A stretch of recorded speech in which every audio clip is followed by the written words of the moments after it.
So when is a good time to invest? It just feels like the market's pretty high right now. Doesn't it? I kind of tend to always feel that way though. I've been watching the market for nearly a decade and I always feel like, oh, market's a little high. Now, it might not be the case when you watch this, but I'm recording this here at the end of 2020, beginning of 2021. I see lots of videos coming out right now, sort of warning of a market crash. And I get all the logic behind it. I understand what's going on in the economy and what's happening with all the virus and how the economy is being impacted and all the politics that's sort of wrapped around in that, and small businesses being shut. It's been crazy, right? There's a lot of unemployment. There is a lot of common sense that says this is wrong. The markets should not be at all-time highs when everybody seems to be hurting. But bringing it back into the original question, when is a good time to invest? I don't want to say always, but kind of always. Or it really depends on when is a good time to invest for you. Now, trying to time the market, that's been proven to sort of be a bad idea. Although there are people who make a living doing just that. Like, they have the strategies, the knowledge, the time, the software, the expertise, the investment team. You get it. They have all the things. And they're able to have some sort of competitive edge to be able to make those decisions on when they should be buying and when they should be selling. And it's just not for most people.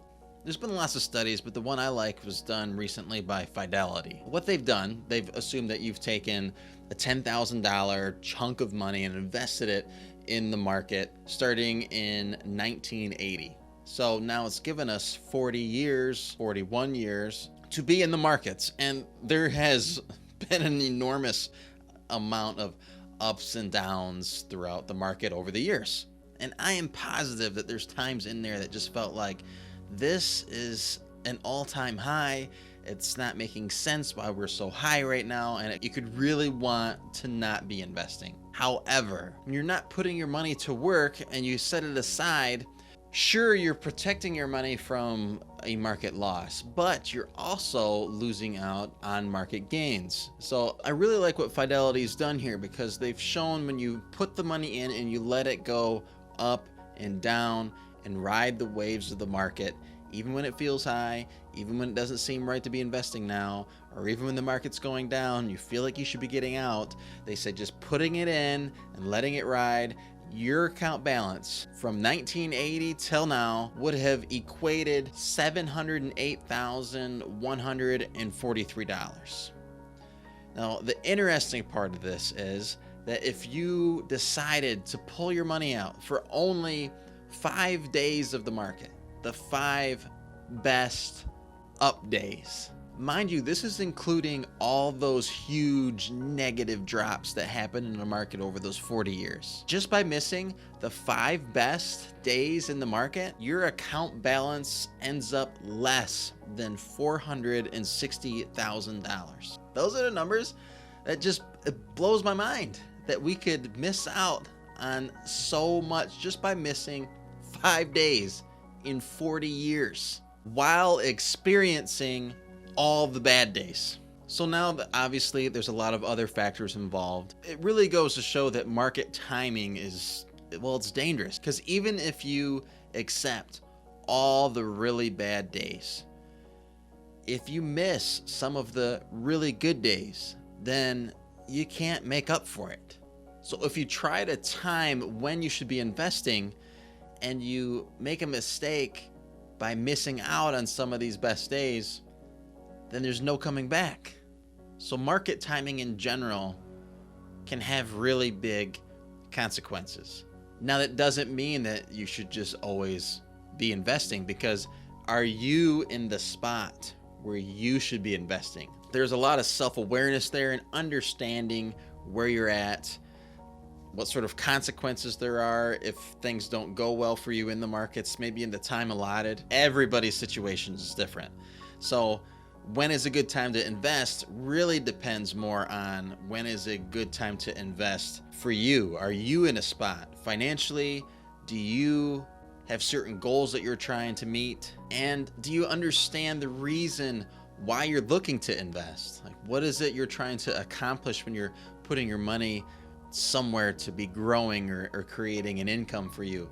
Like, why are you doing it? And depending on what your why is and what your circumstances are, how much time you have, there's just a lot of factors that should dictate where you should be investing, how you should be investing, and what sort of safety protocols you should be having maybe on your money. But that's all personal to you. If you've done any investing at all, you're going to know that it's emotional.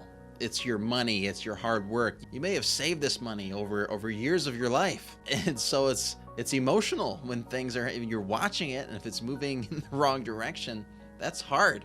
Or maybe if it's just sitting there and you see everybody else making money in some sort of investment, that's hard.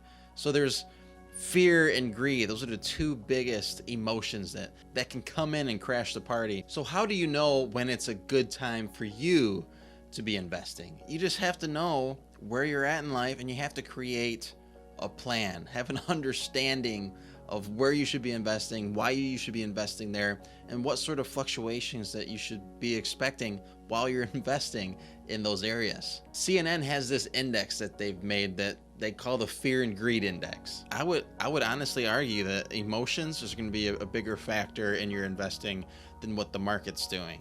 It's not necessarily what your investments are doing, but it's how are you reacting to that, and are you making any decisions on that based off of your emotions. CNN has created this index called the Fear and Greed Index, and they take into account 7 different factors. And each factor, they'll label whether it's in an extreme greed zone right now, greed zone, whether it's neutral, or whether there's signs of fear or extreme fear in certain areas of the market. It's well known that people make decisions based off of emotion. And it's during those times where emotional decisions can really ruin your portfolio. And the absolute best way to just get rid of emotions is to have a plan. If you put a plan in place, a roadmap for yourself, when things are going in a direction that you're simply not happy with, then it makes sense to look back at your plan and see why you're doing what you're doing and the reasoning behind it. And it helps take the emotion out of the tough times and the emotion out of the really good times. Because even when things are going really well, there's still a part of you naturally that has some greed in there that says, well, I could have been making more if I just would have did this. It's those sort of decisions that you do in those moments of emotion that can ruin your investment outcome.